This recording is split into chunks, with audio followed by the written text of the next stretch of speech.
Hey dudes, and welcome back to The Bants. As always, I am your host, The Bants, and welcome back to part 2 from our first What's Happening in Fashion for the week, where we will be going over the art, fashion, and fashion articles for the week. So with that all said, let's get right into it. And first up, of course, we have our art stories for the day. And first up, Robin Frohardt showed off her newest exhibit titled Plastic Bag Store.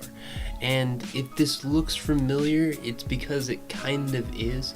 Lucy Sparrow did something very similar, which we covered a couple months ago, where she made up a fake supermarket, if you will, except that instead of having actual produce and other goods, everything there had been made out of felt characters. Well, in this case, we see the exact same concept, although done with a completely different medium. Instead of using felt characters this time, every single piece of produce and other goods in this store made entirely up of plastic bags.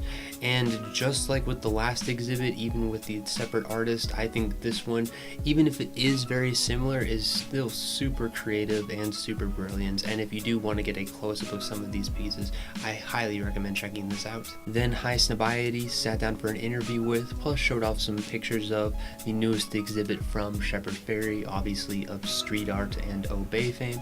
So if you're interested in seeing a little bit more of his work or just knowing what he's been up to recently, I highly recommend checking this out. And lastly, Japanese art collective Teamlab showed off some of their newest works from their newest exhibit, and these are just phenomenal.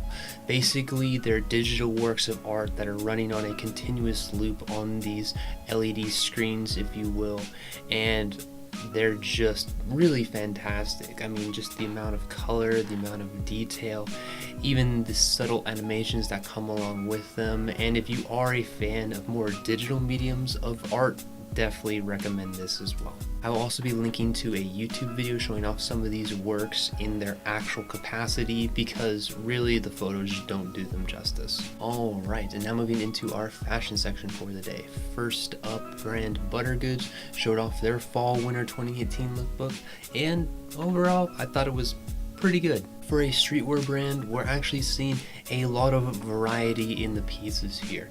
We're seeing a lot of different types of apparel, not just your standard pants and shirts, but we're also seeing some sweatshirts, some long sleeves, and some jackets as well.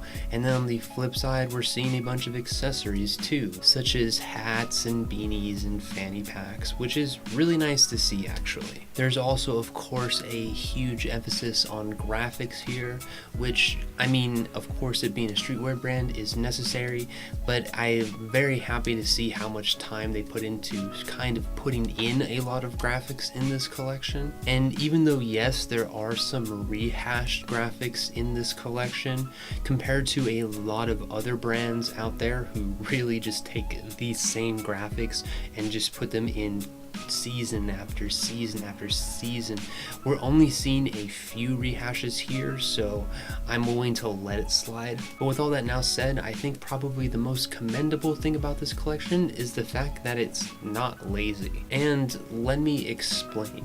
When a brand, and specifically in this case a streetwear brand, comes up with a graphic they really like, not only do they usually rehash it across future seasons like I just mentioned, but the season that it appears in, they will usually just take it and throw it on, 4 to 8 different colorways and consider that an entire line, and it's really fucking stupid that they get away with it. But what Buttergoods does well here, where other brands normally fail, is that they mix both these ideas.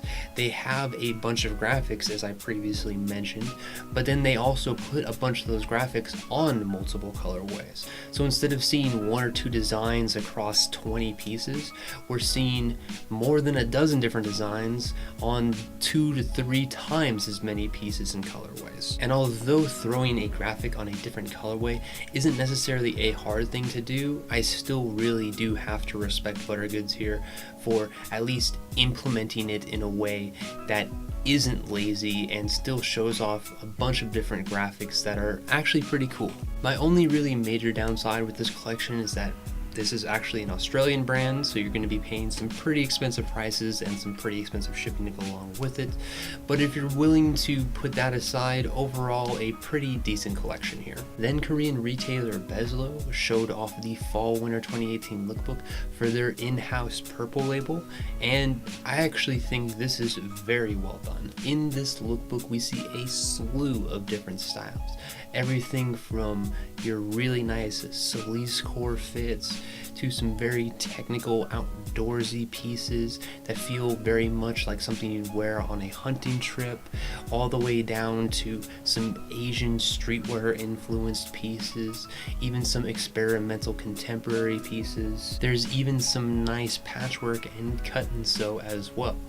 Seriously, this lookbook is as huge as it is varied. And even with as many different motifs as there is an even bigger abundance of different fabrics and patterns and colors as well. And the most interesting thing about these elements is that even for as gorgeous as some of these textiles are, and for even as colorful as some of these patterns are, nothing in this collection feels oversaturated. And what I mean by that is that all of the colors fit in nicely and mix and blend very well together, and even feel somewhat toned down, so nothing really feels like an eyesore here, even for as crazy as some of it may be. And even though I'm not a huge fan of everything in this lookbook, the main thing that comes to mind is those more kind of experimental contemporary pieces.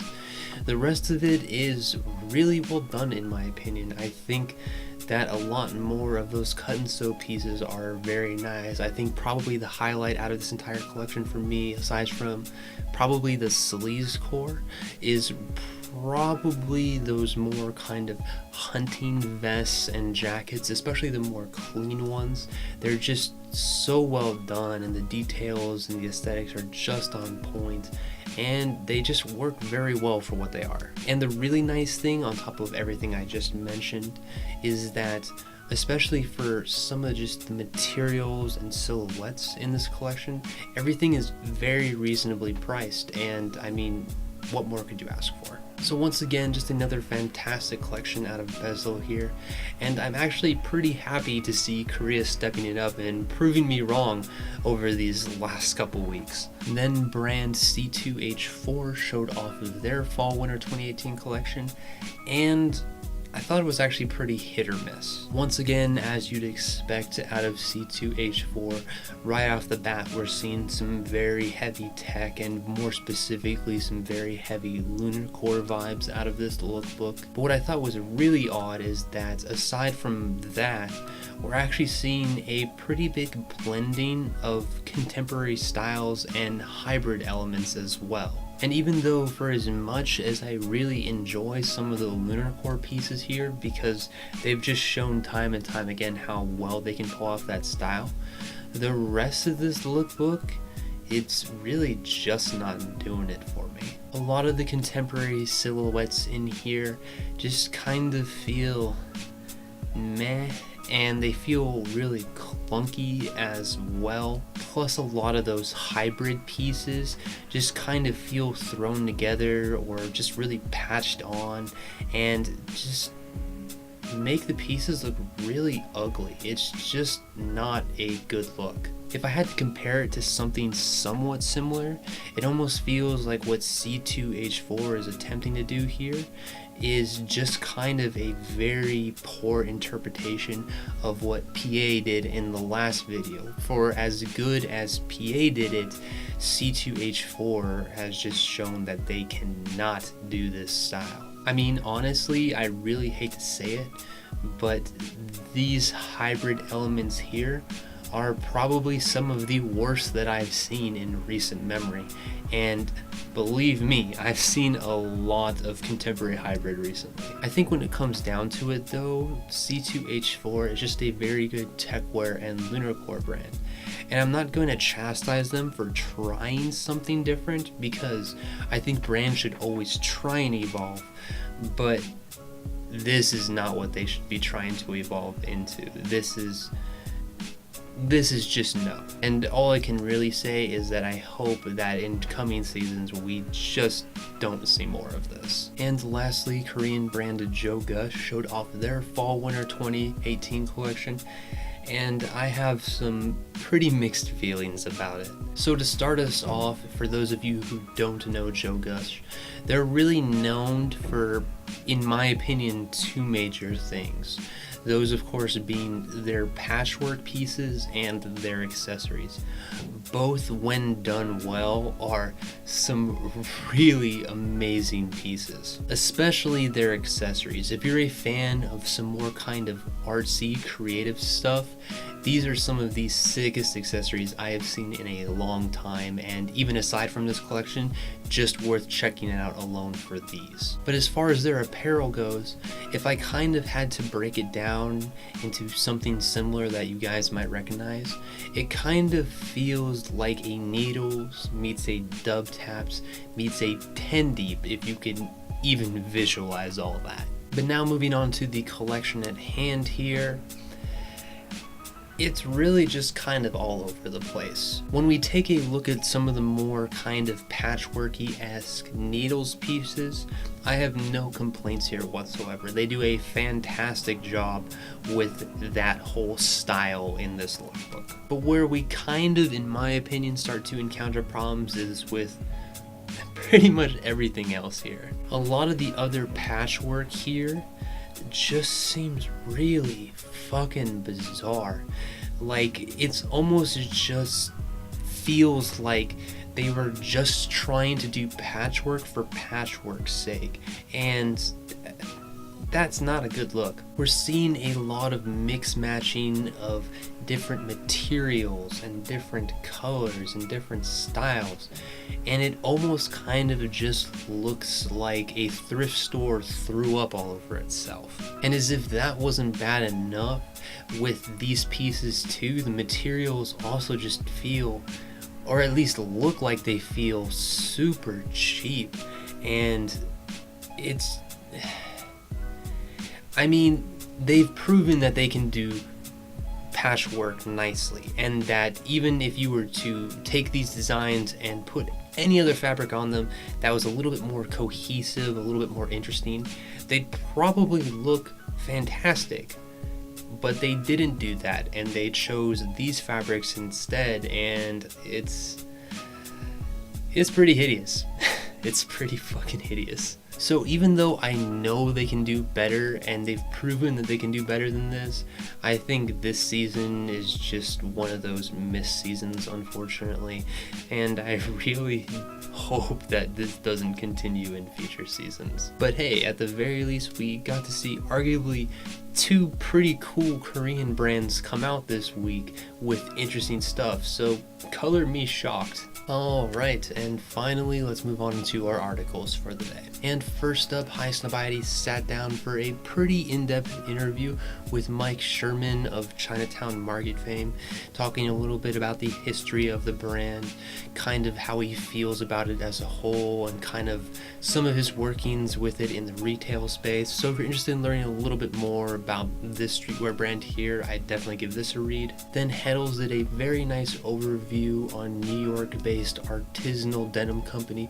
Bowery Blue Makers, showing off a nice amount of photos as well as backstory to the brand. So if you want to learn a little bit more about this, in my opinion, really nice denim company, even though it's really only a single guy, I'd check this out as well. And lastly, Retail Drive did a very extensive article on the kind of demise of the New York Garment District, kind of going over a bunch of different reasons as to why, such as higher rent, leading to manufacturers to move to other parts of the city, if not overseas in general.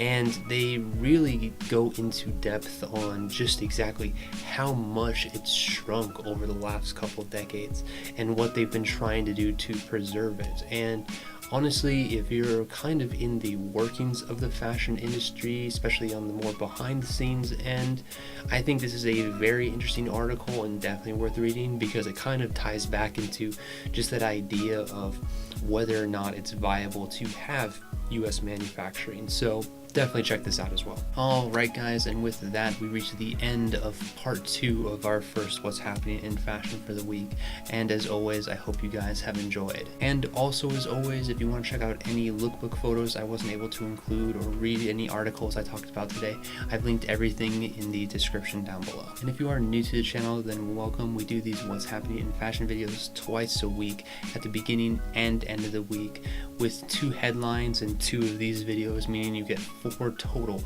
episodes a week. So if you're interested and want to see more, feel free to subscribe. Otherwise, if you just have any questions, comments, concerns, or even just want to talk fashion in general, feel free to hit me up in the comments. I am always willing to talk fashion. And thank you guys as always for watching these videos and supporting my content.